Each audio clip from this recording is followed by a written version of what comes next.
Buenas tardes. La presente unidad se va a tratar de lo que son las personas físicas y lo que son las personas morales. El Estado otorga derechos y obligaciones a dos tipos de personas. Estas son las físicas y las morales. Es importante saber que la persona física inicia y ejerce sus derechos como ser humano desde el nacimiento y termina con su deceso. La consecuencia de estos acontecimientos naturales trae consigo derechos y obligaciones que la normatividad protege. Estos atributos los protege y ampara la Constitución Política de los Estados Unidos mexicanos, siendo los derechos de libertad, de acción, de petición y políticos, concepto que en este capítulo pues describiremos. Ahora bien, ¿por qué se le denomina persona? Persona viene de lo que es la palabra latina personare, que quiere decir para sonar. Eh, Este término viene porque en las representaciones de teatro de los romanos utilizaban una máscara, que la máscara es la que se llamaba personare, que era para sonar, tenían una membrana en la boca y se traslada del teatro al concepto que conocemos actualmente porque se supone que en lo que es nuestra vida en sociedad nosotros cumplimos diversos papeles en la vida, como por ejemplo ser padre, los derechos y obligaciones que esto conlleva, por ejemplo la obligación de proporcionar alimentos a nuestros hijos. Entonces todas las personas tenemos ciertas máscaras en la vida o ciertas representaciones en la vida que por eso se le llama persona. Entonces tenemos, la persona física es el ser humano desde que nace y es viable hasta que muere, ya que se le atribuye capacidad de goce y de ejercicio. Y desde que es concebido se le tiene por persona para los efectos declarados por la ley. Es viable, o sea, la aptitud para vivir, el ser humano que ha vivido 24 horas posteriores a su nacimiento o es presentado vivo ante la oficialidad del registro civil. La persona física es todo sujeto susceptible de ser titular de derechos y obligaciones. Regresando a lo que es el inicio de la persona. La capacidad jurídica de las personas físicas se adquiere por el nacimiento y se pierde con la muerte, pero desde el momento en que un individuo es concebido entra bajo la protección de la ley. En el derecho civil solo se reputa nacido al feto que, desprendido enteramente del seno materno, vive 24 horas o es presentado vivo al registro civil. Esto de ninguna manera quiere decir que antes de reunirse estas condiciones el concebido o el ya nacido no sea persona, o bien, si es nacido sería absurdo el pensar que la persona comienza por la inscripción del registro civil o que comienza en la hora 24 de haber nacido. Los que así lo interpretan podrían también afirmar que no es asesinato matar a un niño ya nacido a la hora 23. ¿Sí? Pero pues eso es absurdo, ¿no? El derecho civil no prejuzga sobre el inicio de la vida, porque no es de su competencia establecerlo, solo está señalando requisitos para que ese ser humano que ya existe pueda adquirir en definitiva los derechos y obligaciones que ya antes el propio derecho no puede dar personalidad a un sujeto que no existe. Cuando se afirma en el Código Civil que solo se reputa nacido al que es presentado vivo al registro civil o vivo 24 horas desprendido del seno materno, no se está diciendo que antes la persona no exista, solo se indica que la personalidad para efectos civiles únicamente se consolida plenamente en aquella persona humana en la cual se dan los requisitos mencionados. Ahora bien, lo de la extinción de la persona. El fin de la persona se da por la muerte. En este sentido tenemos que el artículo 343 de la Ley General de Salud señala lo siguiente: la pérdida de la vida ocurre cuando se presentan la muerte encefálica o el paro cardíaco irreversible. La muerte encefálica se determina cuando se verifican los siguientes signos: ausencia completa y permanente de conciencia. 2. Ausencia permanente de respiración espontánea. 3. Ausencia de los reflejos del tallo cerebral, manifestando por la arreflexia pupilar, ausencia de movimientos oculares en pruebas vestibulares y ausencia de presencia de estímulos nociceptivos. Por otro lado, el Código Civil del Estado de México considera la ausencia de las personas, es decir, cuando éstas no se tiene noticia cierta del lugar en que se encuentra o incluso si existe. Tan es así que la situación jurídica de estas es incierta, toda vez que no se sabe si están vivas o muertas. El término que señala este ordenamiento legal es de pasados 2 años y se puede pedir la declaración de ausencia. Las personas morales o jurídicas. También se les denomina personas jurídicas colectivas y son las entidades formadas para la realización de los fines colectivos y permanentes de los hombres, a las que el derecho objetivo reconoce capacidad para tener derechos y obligaciones. Las personas jurídicas colectivas pueden ejercitar todos los derechos que sean necesarios para realizar su objeto, siempre y cuando no contravengan el interés público. Son personas jurídicas colectivas reconocidas por el Estado las siguientes. En primer lugar, el Estado, sus municipios y sus organismos de carácter público. 2. Las asociaciones y sociedades civiles. 3. Las asociaciones y organizaciones políticas estatales. 4. Las instituciones de asistencia privada. Y 5. Las reconocidas por las leyes federales y de las demás entidades de la República.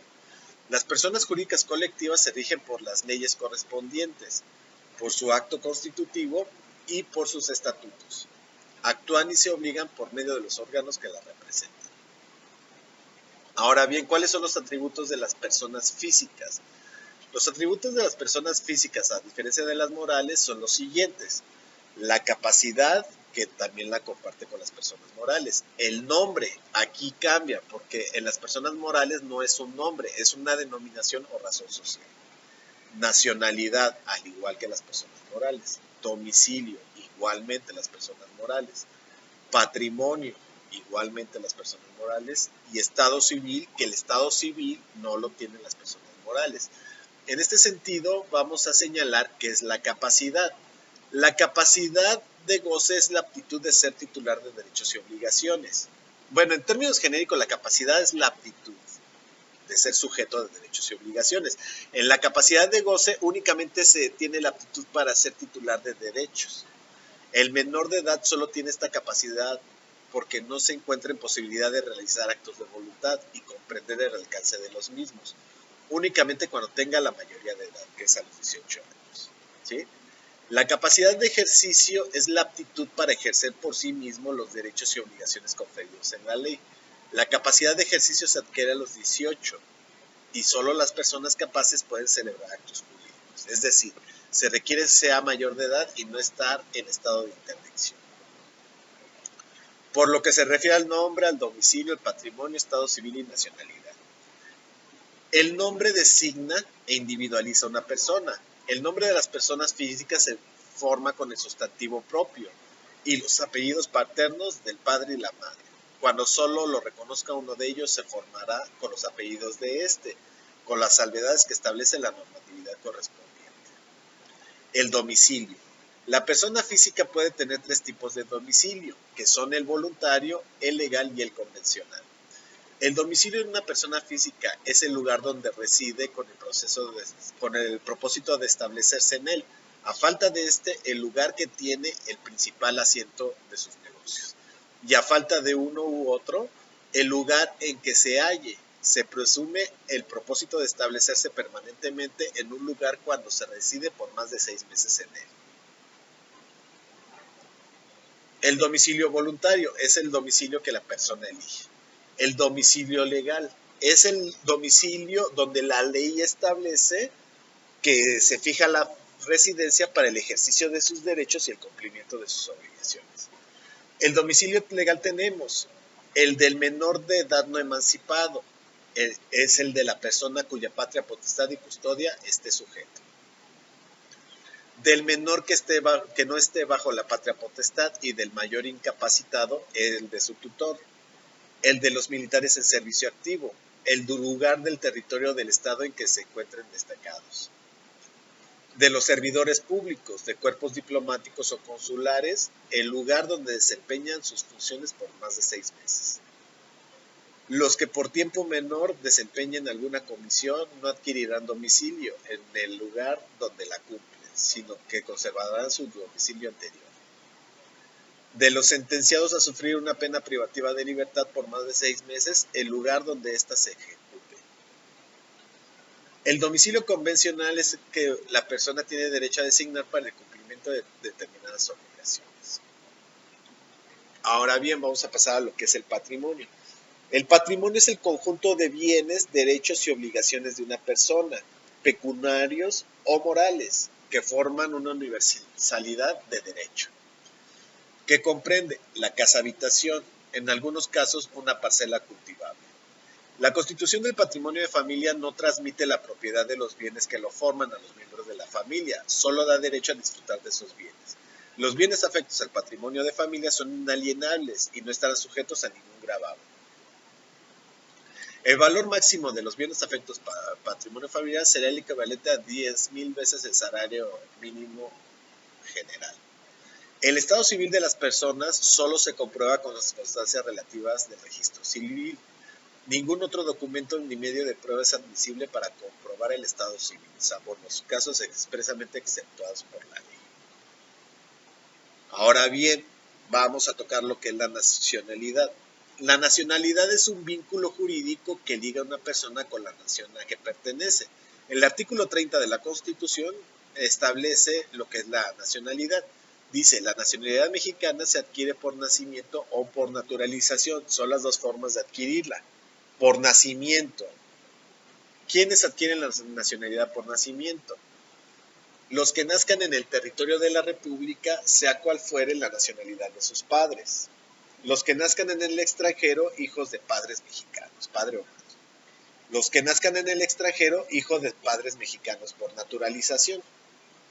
Los que nazcan a bordo de embarcaciones o aeronaves mexicanas, sean de guerra o mercantes. Ahora bien, ¿quiénes son los mexicanos por naturalización? Los extranjeros que obtengan de la Secretaría de Relaciones Exteriores carta de naturalización. La mujer o el varón extranjeros que contraigan matrimonio con varón o mujer mexicanos, que tengan o establezcan su domicilio dentro del territorio nacional y cumplan con los demás requisitos que al efecto señale la ley. Aquí tenemos que, pues, para esos efectos tenemos una que se llama Ley de Nacionalidad. Asimismo, nuestra Constitución señala que ningún mexicano por nacimiento podrá ser privado de su nacionalidad. La nacionalidad mexicana por naturalización se perderá en los siguientes casos. Por adquisición voluntaria de una nacionalidad extranjera, por hacerse pasar en cualquier instrumento público como extranjero, por utilizar un pasaporte extranjero,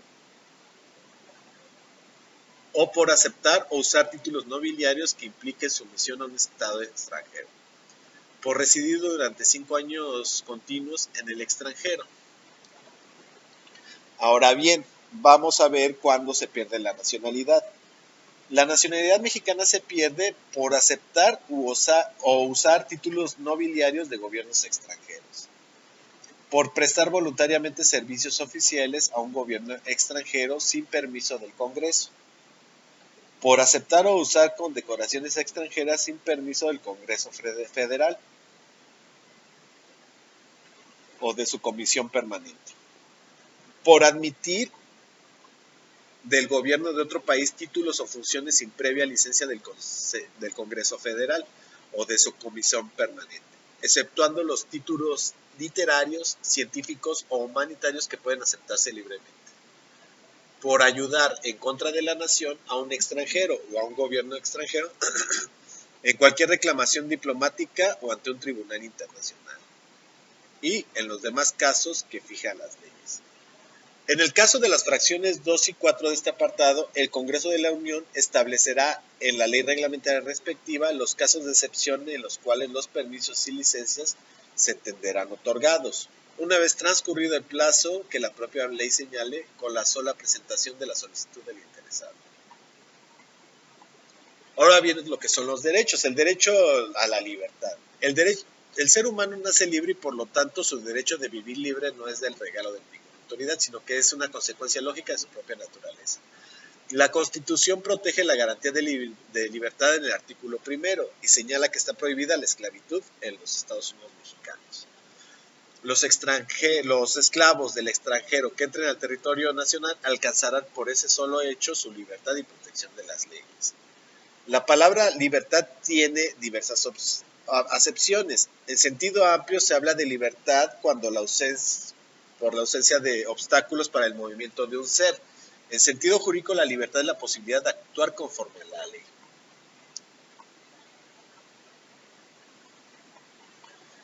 Derecho de acción. En la época primitiva correspondía al particular la facultad de defender su derecho de repeler los ataques dirigidos contra las mismas organizaciones sociales o contra las mismas personas. El Estado no intervenía en la tutela y el restablecimiento del derecho a esta etapa se le conoció con el nombre de régimen de autodefensa, toda vez que que solo el atacado tiene que emplear sus propios medios para repeler la acción violenta. Posteriormente, el Estado empezó a intervenir en las contiendas con la finalidad de limitar las venganzas. Después desempeñó el papel de árbitro o conciliador. El artículo 17 señala: ninguna persona podrá hacerse justicia por sí misma ni ejercer la violencia para reclamar su derecho. Toda persona tiene derecho a que se le administre justicia por tribunales que estarán expeditos para impartir en los plazos y términos que fijen las leyes. Ahora bien, podemos definir al derecho de acción como la facultad de presidir a los órganos jurisdiccionales la aplicación de las normas jurídicas a casos concretos, ya sea con el propósito de esclarecer una situación jurídica dudosa, ya con el de declarar la existencia de una obligación y, en caso necesario, hacerla efectiva.